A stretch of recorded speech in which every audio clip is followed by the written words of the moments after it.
Hi friends, welcome to நாவும் சுவையும்.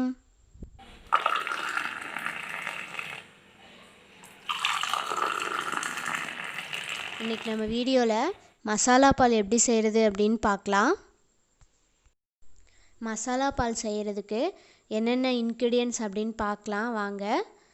1/4 spoon சுக்குத்தூள், 1/4 spoon மிளகுத்தூள், 1/4 ஸ்பூன் மஞ்சள் தூள், ஒரு ஏலக்காய் பொடி பண்ணி வச்சுருக்கேன், 2 டம்ளர் பால், தேவையான அளவுக்கு சர்க்கரை எடுத்துக்கிறேன்.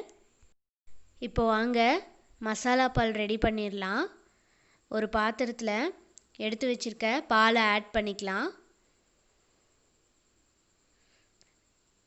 ஆட் பண்ணதுக்கப்புறம் 2 டம்ளர் பாலுக்கு நான் இந்த சைஸ் டம்ளரில் 1/2 டம்ளர் தண்ணி எடுத்திருக்கேன்.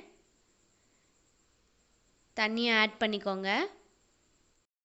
இப்போது நம்ம எடுத்து வச்சுருக்க சுக்கு, மிளகு, மஞ்சள் இது எல்லாத்தையும் பாலில் ஆட் பண்ணிக்கோங்க.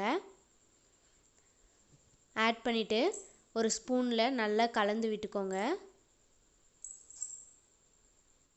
பால் நல்லா பொங்கி வரட்டும், ஒரு நிமிஷம் வெயிட் பண்ணலாம். நம்ம இதில் கலந்துருக்க சுக்கு, மிளகு, மஞ்சள் இது எல்லாமே சளிக்கு ஒரு நல்ல ஒரு மருந்து தாங்க.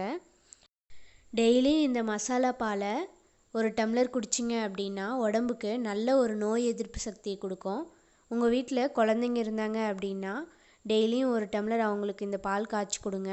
உண்மையிலே உடம்புக்கு ரொம்ப நல்லதுங்க. பொங்கி வந்துருச்சு. அடுப்பை சிம்மில் வச்சுட்டு இந்த ஸ்டேஜில் சர்க்கரையை ஆட் பண்ணிக்கோங்க. ஆட் பண்ணி கலந்து விட்டுக்கோங்க.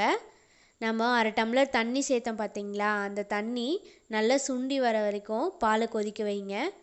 பாருங்கள், பால் நல்லா கொதித்து வந்துருச்சு, தண்ணி சுண்டிருச்சு.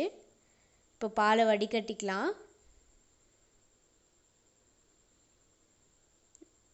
நம்ம மசாலா பால் ரெடி ஆயிடுச்சு. நீங்களும் இதை வீட்டில் செஞ்சு பாருங்கள்.